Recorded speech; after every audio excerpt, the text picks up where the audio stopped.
WWE is a great world, and things in this world are sometimes random but beautiful. Like this picture right here. It probably shouldn't work, but gosh darn, that picture is pretty cool, isn't it? The cool thing about WWE is, well, it's scripted. So literally anything can happen in WWE. Things can be done a certain way and changed at the last minute. Girls can go against guys. Guys can be on top one day and bury the next. People can become stars in a specific moment.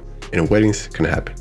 If you go through the list of WWE moments and think of something random, it's probably been done before. Let's give it a go. A post-like getting wrecked during an episode of Monday Night Raw. Got an even wilder one for you. Wrestlers getting run over by monster trucks. Now don't get me wrong, there's always room for innovation. For example, in 2000, when Miz went on the Real World with a tough enough contestant to a WWE superstar. If you look on that show, Tough Enough, Big Show was one of his mentors. And by mentor, I mean he was tossing him around. Fast forward a couple of years to 2010 and look at who were tag champs. Now honestly, I say they shouldn't have worked. On paper, it shouldn't have. The Miz and Big Show, but what I will say, it does give kind of some buddy cop vibes. The Miz looked incredibly dope in those 3 championships.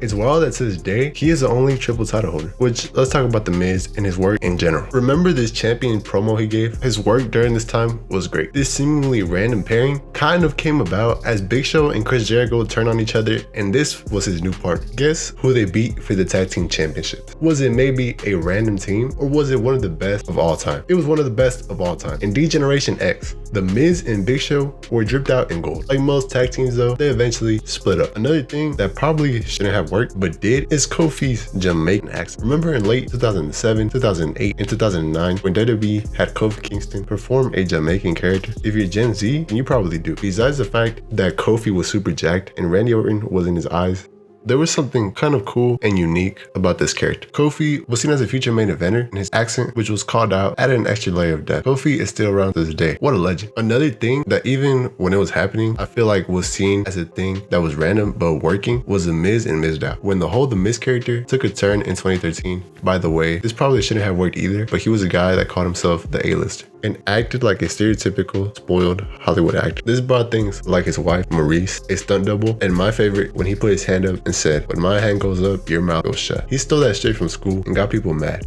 The stunt double we'll be focusing on though. The Miz was a Hollywood actor and was in a lot of movies like The Marine, Santa's Little Helper, and a few others. So it made sense he would hire a stunt double to help him out in the ring. Mizdow pretty much did everything The Miz did with mimicking and doing the same movements. If Miz fell, he fell. It wasn't even out of place. The mimicking worked. In the story, he even started to get offered new roles, which The Miz wasn't happy with. The Miz even took his commercial at one point in the story. Damien Sandow was getting over with the fans, and this was hilarious to so many of them. Do you guys remember Vicky Guerrero? I made a video about her one time. Her husband was a legend, Eddie Guerrero, and she was a lovable wife in the storylines, predominantly the Rey Mysterio one. But man, this probably shouldn't have worked. A couple of years later, fast forward, and Vicky is in the Excuse Me part of her career, where she became one of the most captivating characters on WWE TV. Rey Mysterio was so grateful when she intervened in the match. Just look at his face. She was a hero for the beginning of her career. In the mid-2000s and 2010s, she did a 180 and cut her hair and became a heel. Such a great heel that as soon as she was heard, fans would start booing. She was such a great heel that every superstar constantly either dated her or even made fun of her. Such a great heel, she even became a wrestler. In these matches, she was mainly seen as a spot where she delivered the move to finish the match and usually win. She also was in charge of SmackDown, even Raw for a while, and was a total bad guy. Who would have thought that this would work? Not to mention, this character was so comedic in a way, but still serious. She even eventually became a babyface again. There's one more thing. The Rock roasted her as she was a heel with the Rock concert. Bro, hats off to everyone involved. The Rock can low-key actually sing, and this part was hilarious.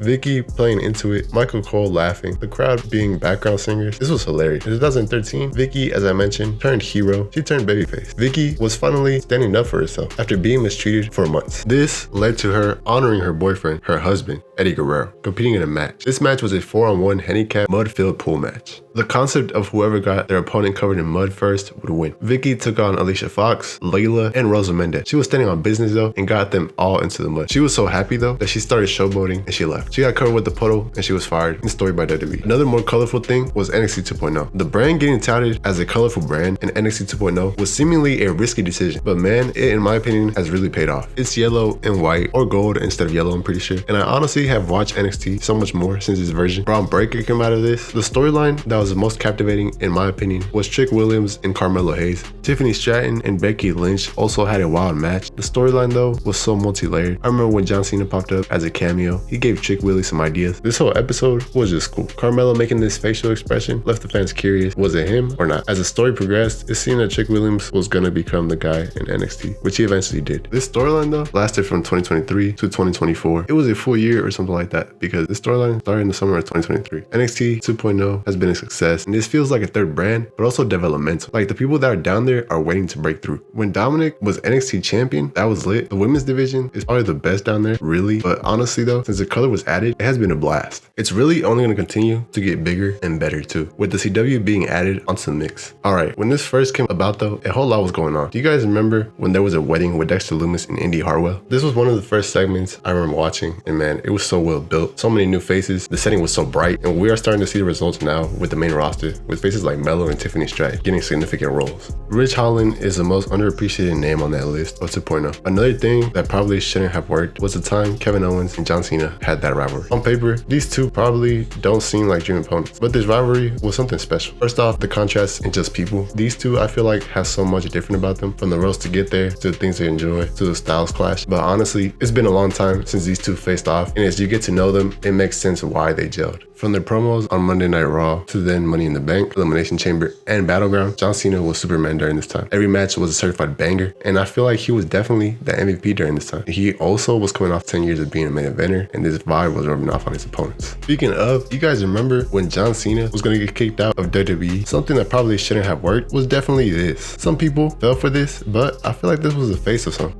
These are just a few things that have worked that maybe I wouldn't have thought to do. Another one right here on the outro, Jared Show. It was a great tag team for sure though, but it was kind of random. Thanks for watching guys. Like, subscribe, and leave a comment. Do anything that never my channel popping. Peace out.